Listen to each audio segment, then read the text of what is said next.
Bismillahirrahmanirrahim. Alhamdulillahirabbil alamin wa bihi nasta'inu ala umurid dunya waddin. Wassalatu wassalamu ala asyrafil anbiya'i wal mursalin wa ala alihi wa ashabihi wa man sara ala nahjihi ila yaumiddin amma ba'd.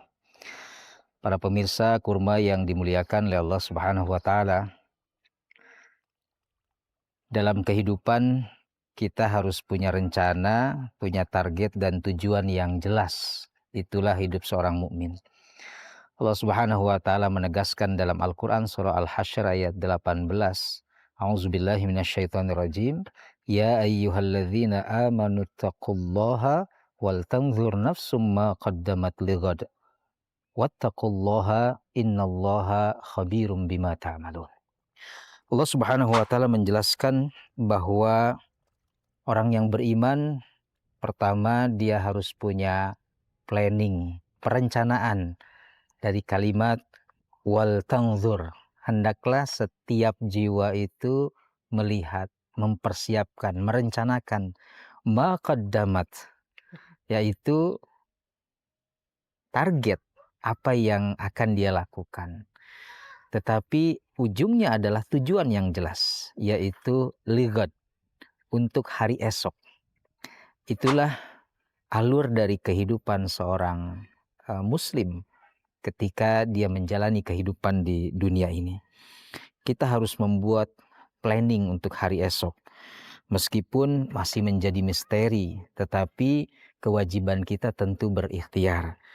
Kemudian menikmati prosesnya dan menyerahkan sepenuhnya hasilnya kepada Allah Subhanahu wa taala. Dari situ kemudian kita bisa memilah dan memilih prioritas kita yang terbaik. Itu tersirat di dalam firman Allah Subhanahu wa taala, alladzina yastami'una al-qaula fayattabi'una ahsanah. Kalimat ahsanah ini isim tafdil, superlatif. Artinya orang-orang yang mengikuti ucapan dan mendengarkan ucapan dan mengikuti yang terbaik. Terkadang kemudian kata yastami'una al-qaula fayattabi'una ahsanah jadi standing point bahwa kita benar-benar harus bisa mengenali hal yang paling penting dan prioritas dalam kehidupan kita yang harus kita kerjakan. Hindari semua pengaruh luar, ya, yang kemudian akan membuat kita menjadi OVT, yaitu overthinking. Dari luar, dari sosial media, akhirnya membuat kita merasa saya itu nggak mampu, saya tidak bisa melakukan apa-apa dan lain sebagainya. Kenapa? Karena tidak punya prioritas. Dia tidak bisa memilah dan memilih mana yang prioritas dia kerjakan.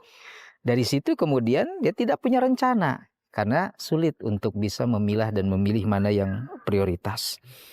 Lalu dalam perjalanannya luangkan waktu yang tepat dan nyaman untuk menepi dari kebisingan dunia. Kapan itu? Allah Subhanahu wa taala menegaskan dalam surah Al-A'raf ayat 205. Wadhkur rabbaka fi nafsika tadarru'a wa khifah. Ingatlah ya Tuhanmu dalam hatimu. Dalam keadaan kita tadarru, artinya rendah hati dan juga penuh rasa takut. Kapan itu? Bil ghuduwi wal asal, yaitu kala pagi menyapa dan malam mulai datang. Karena Allah sangat perhatian terhadap kita dan selalu standby untuk mendengarkan segala keluh kesah kita. Jadi ketika waktu pagi dan waktu malam tiba, disitulah kita meluahkan semuanya, kita mencurahkan segalanya kepada Allah Subhanahu wa taala terkait dengan rencana, target dan tujuan yang sudah kemudian kita sedang jalani, maka kita menyerahkan kepada Allah Subhanahu wa taala untuk hasilnya. Hadanallahu wa iyyakum ajmain. Assalamualaikum warahmatullahi wabarakatuh.